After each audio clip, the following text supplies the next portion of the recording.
বিএনপির চেয়ারপারসন খালেদা জিয়ার শারীরিক অবস্থা এখনও স্থিতিশীল নয়। উন্নত চিকিৎসার জন্য তাকে লন্ডনে নেওয়ার সিদ্ধান্ত এখনও চূড়ান্ত হয়নি। বিএনপির পক্ষ থেকে জানানো হয়েছে, প্রয়োজনে এয়ার অ্যাম্বুলেন্সের ব্যবস্থা আছে, তবে দীর্ঘযাত্রা শারীরিকভাবে কি সম্ভব সেটাই মূল প্রশ্ন।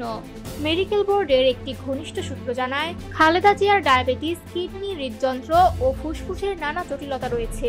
কিছু সমস্যা নিয়ন্ত্রণে থাকলেও কখনো হঠাৎ বেড়ে যায়। সর্বশেষ তথ্য অনুযায়ী কিডনির সমস্যা কিছুটা নিয়ন্ত্রণে এসেছে, হিমোগ্লোবিন বাড়ছে এবং ফুসফুসের অবস্থা কিছুটা উন্নতি দেখাচ্ছে, তবে তিনি এখনও আশঙ্কামুক্ত নন। প্রাথমিকভাবে বিদেশে নেওয়ার তারিখ নির্ধারিত হয়েছিল 5 ডিসেম্বর ভোরে, পরে তা 7 ডিসেম্বরের জন্য স্থগিত করা হয়। এরপর 9 ডিসেম্বরের সম্ভাব্য তারিখ ঘোষণা করা হয়েছে, তবে এই তারিখও চূড়ান্ত নয়। সবকিছু নির্ভর করছে খালেদা জিয়ার শারীরিক অবস্থার উপর। এভারকেয়ার হাসপাতালের বাইরে ব্রিফিংয়ে মেডিকেল বোর্ডের সদস্য ও বিএনপির নেতা এজেড-এম জাহিদ হোসেন জানান, বিমান ভ্রমণে শারীরিকভাবে সক্ষম না হওয়ায় বিদেশ যাত্রা বিলম্বিত হচ্ছে।